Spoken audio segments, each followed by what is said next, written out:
जीवन का सत्य। क्या आपने कभी सोचा है कि मेरे इस मानवीय जीवन का क्या अस्तित्व है? मेरे लिए इस मानव जीवन, जो कि ईश्वर की अनमोल देन है, उसकी क्या महत्वता है? क्या आपने कभी अपने आप को गहराइयों से जानने का, समझने का प्रयास किया है?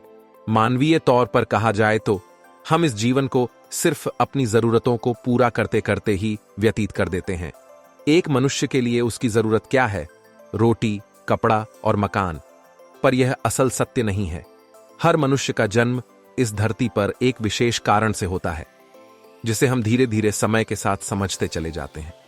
कई लोग अपने इस मानवीय जीवन के सत्य को समझ ही नहीं पाते, क्योंकि वे हमेशा नकारात्मक सोच ही रखते हैं। यही अंतर है नकारात्मक और सकारात्मक सोच में।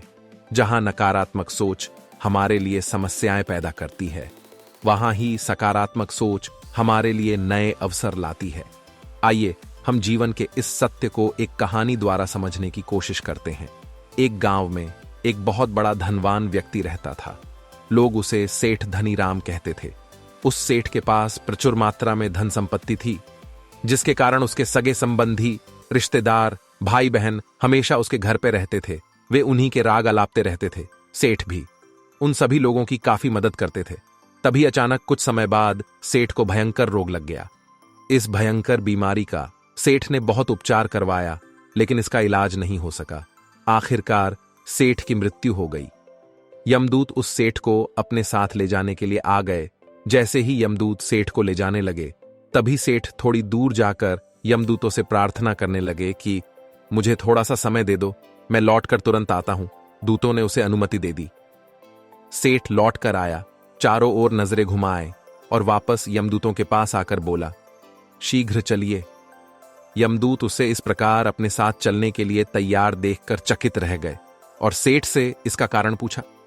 सेठ ने निराशा भरे स्वरों में कहा, मैंने हेराफेरी करके अपार धन एकत्रित किया था, लोगों को खूब खिलाया पिलाया और उनकी बहुत मदद भी की।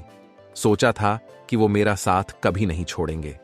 अब जब मैं इस दुनिया को सदा के लिए छोड़कर जा रहा हूं, तो वे सब बदल गए हैं। मेरे लिए दुखी होने के बजाय ये अभी से मेरी संपत्ति को बांटने की योजना बनाने लगे हैं। किसी को मेरे लिए जरा सा भी अफसोस नहीं है।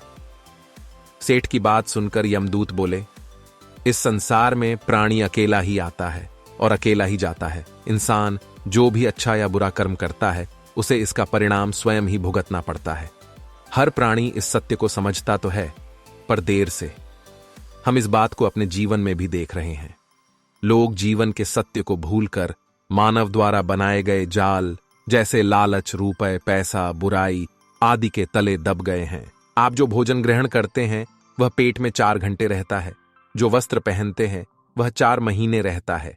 लेकिन जो ज्ञान आप हासिल करते हैं, वह आपके अंतिम सांस तक साथ रहता है और संस्कार बनकर आपकी अगली पीढ़ी तक पहुंचता है। ज्ञान का बीज कभी व्यर्थ नहीं जाता। जो है, जितना है, सफल करते चलो। सफल करने से ही सफलता मिलती है। हर व्यक्ति को सकारात्मक तरीके से देखो, सुनो और समझो। हम जितना ज्यादा पढ़ते हैं, सुनते हैं, समझते हैं, हमें अपनी कमियों का उतना ही ज्यादा एहसास होता है और इसी कमी को दूर करके हम सफलता की मंजिल की ओर अपने कदम बढ़ाते चले जाते हैं।